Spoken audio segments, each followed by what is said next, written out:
My name's Kevin Chubb, and I've been a volunteer at the Sherman now since Christmas of 2016.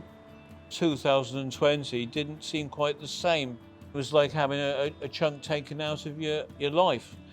Theatre volunteering is very enjoyable. You'll get to learn about diversity. The Sherman is very strong on diversity. It's a theatre of sanctuary and it takes refugee support very, very seriously. As an older person, I think it's very important to socialise. It's a service to the community and you do get to see a lot of shows and plays for free.